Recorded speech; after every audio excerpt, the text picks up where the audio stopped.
So guys, Project Cars 3 has just been announced, and I got to see a very early keynote representing the game, showing all the details, and I can share those details today, as well as gameplay, screenshots that will be in the background. Not gonna lie, I thought Slightly Mad Studios was working on the Fast and the Furious game, but they're actually working on Project Cars 3 as well. I'm guessing there's two separate studios, I don't actually know, but yeah, I was very surprised to see the email in my inbox. But yes, let's start with some gameplay. Without my annoying voice, some gameplay with the visuals, the sounds in all its glory. Enjoy the gameplay, and I'll be back in about a minute's time.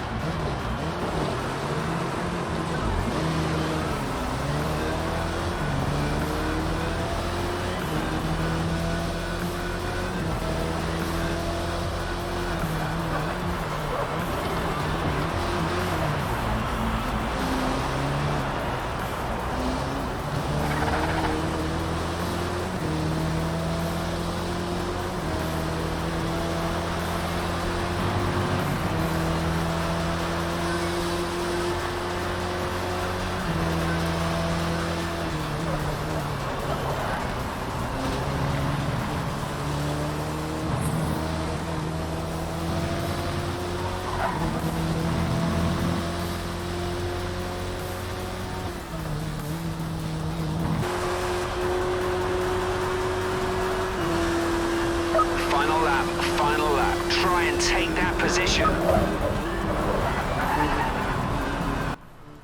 Also, I want to say a quick little thank you to Bandai Namco for letting me show you guys the gameplay, for sharing this information with me early. They told me, I think maybe a week or so before the official reveal, and there's a lot of trust, of course. I could have gone, yeah, on Twitter, I've just seen Project Cars 3, it's coming out next week. I could easily do that. I'll be in trouble, but I could definitely do that, so I appreciate that. So, let's talk about career mode. Career mode is where I normally play a lot of my racing games. I love a good career mode, and this game has very good progression, which I love a lot. So, you start from Road E, go all the way to Road A, and then to Hypercars, all the way to GT, C, B, and A, and then GT Open. There's also invitational events as well. So let's go all the way back to the start. This is obviously where you guys will be playing the game when it comes. Day one, Road E, they bought a Honda Civic, and basically every event has optional objectives to get. So, for example, the objective they gave, this was the very first race in career mode, Shanghai Street. Finish the race, get a nice little token, good job. So the next one was overtake 5 unique vehicles. Don't overtake the same vehicle 5 times, but different vehicles.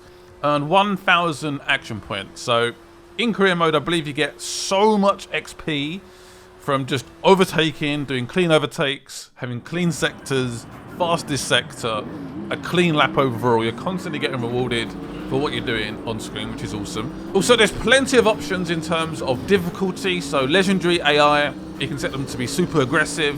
In terms of assist, there's loads and loads of options, and every assist and every difficulty increase, you get a big XP modifier. So there's definitely a sense of maybe when you jump into the game, maybe turn them down a little bit, have a few assists on maybe, I don't know. It depends on your driving style.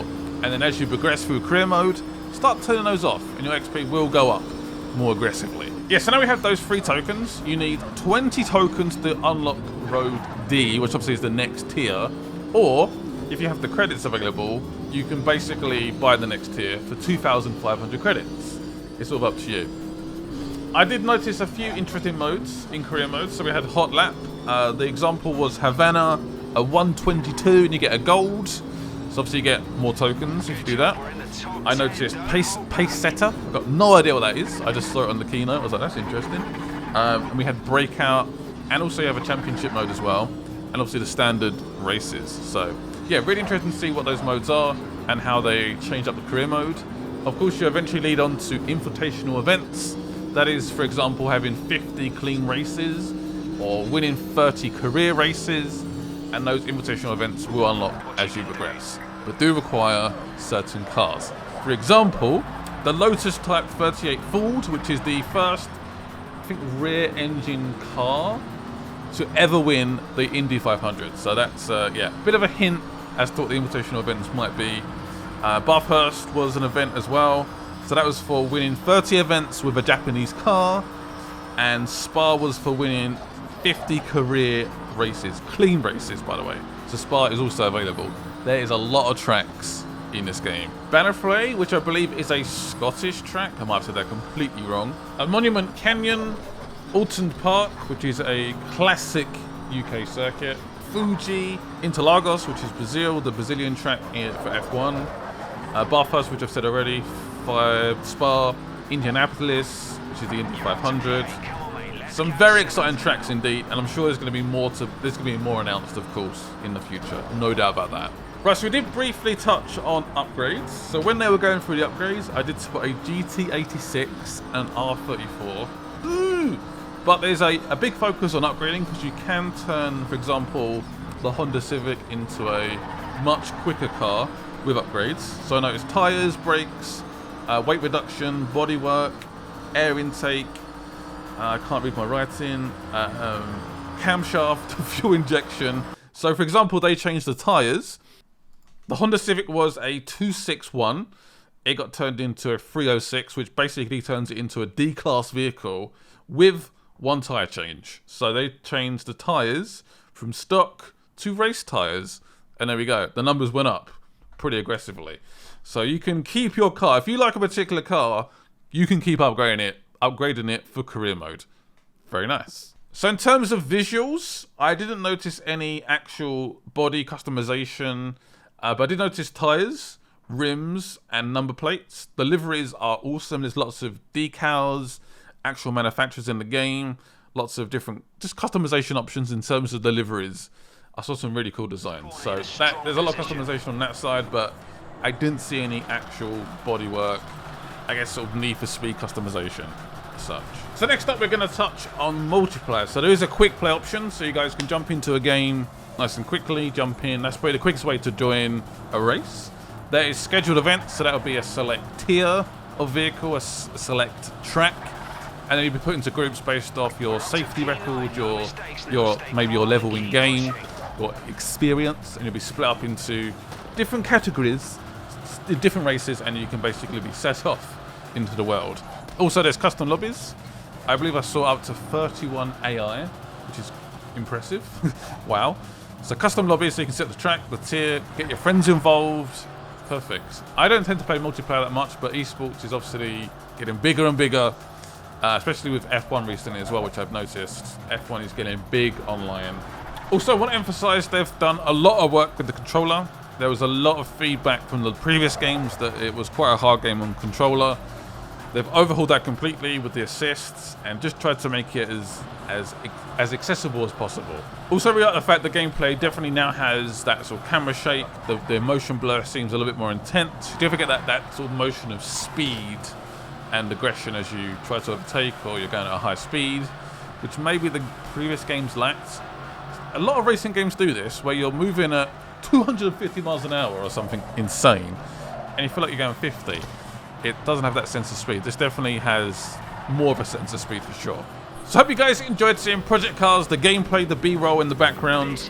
I'm generally really excited for the game. If you guys have got any questions as well, let me know. Or should I do like a deep dive and try and find every circuit, every car I saw in the keynote? Let me know. But yeah, generally, I'm really excited for the game. But there's a slight but on this.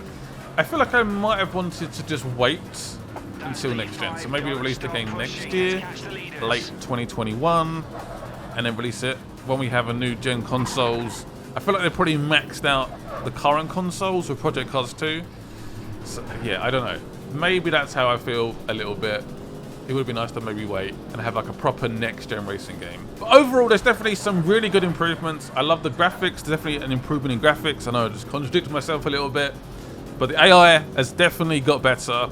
They're more aggressive, they're more assertive, they act more realistically, and it's a really cool improvement. I know you guys probably haven't seen it, but the livery designs, what you can do with the liveries is very impressive. The tyres, the rims. And I'm really excited for the career progression, starting from the very, very bottom of the racing formula and going all the way to the top. I love these optional objectives, having to tick them off as you progress. It's not about just winning the races.